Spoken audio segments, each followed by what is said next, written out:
Janda satu anak ini awalnya sedang memilih pria untuk kencan buta. Namun fokusnya teralih saat iklan gaun muncul.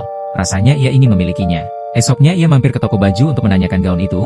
Pemilik toko mengiyakan adanya gaun tersebut dan menyuruh wanita itu untuk mencobanya. Merasa cocok, wanita itu membeli gaun tersebut. Setelah membeli dan memakai gaun itu, sang ibu memberitahu kepada anaknya jika ia ingin melakukan kencan buta nanti malam.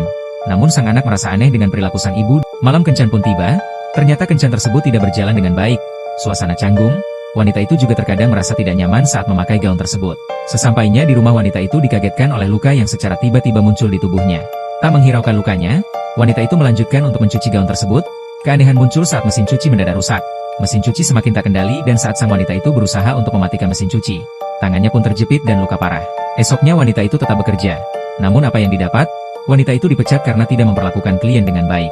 Mengetahui ada yang tidak beres dengan gaun tersebut, wanita itu mengembalikan gaun tersebut kepada pemilik toko.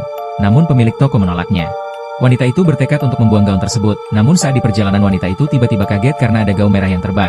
Dan sangat terkejut saat manekin tiba-tiba ada di depannya. Ia pun hilang kendali dan menabrak pohon. Keesokannya ternyata gaun itu sudah di tangan orang lain. Pria ini dipaksa untuk memakaikan gaun tersebut. Merasa gaunnya ada yang aneh, mereka tidak menghiraukannya dan hanya tertawa. Paginya pria itu sudah mendapatkan luka di dada dan keanehan lainnya pun mulai muncul. Sang suami kaget saat istrinya menemukan gaun itu. Namun sang istri hanya menyangka bahwa gaun itu untuk dirinya. Wanita itu mulai mencuci gaunnya dan meninggalkannya sebentar. Saat datang untuk melihat cucian, wanita itu terkejut melihat gaun itu keluar dari mesin cuci dengan cairan yang menyerupai darah. Gaun itu seolah tidak ingin dibersihkan. Sang suami pun tewas saat menghirup gas yang telah bocor di rumahnya. Di sisi lain, istrinya sudah berada di toko misterius itu untuk belanja. Saat si penjual melihat gaun yang dipakai wanita itu, ia seperti ketakutan dan mengusirnya. Namun si penjual tiba-tiba berubah pikiran dan menawarkan untuk mencoba baju yang diinginkannya. Wanita ini tidak menyadari ada keanehan di gaun tersebut. Pertengkaran hebat di toko terjadi.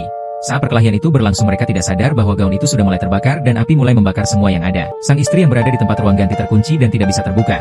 Akhirnya ia dan semua yang ada di toko itu tewas. Namun si penjual baju itu berhasil lolos bersama manekin yang ia bawa. Film ditutup dengan menampilkan sisa kebakaran yang terjadi. Dan gaun itu ternyata masih dalam keadaan bagus seperti baru lagi.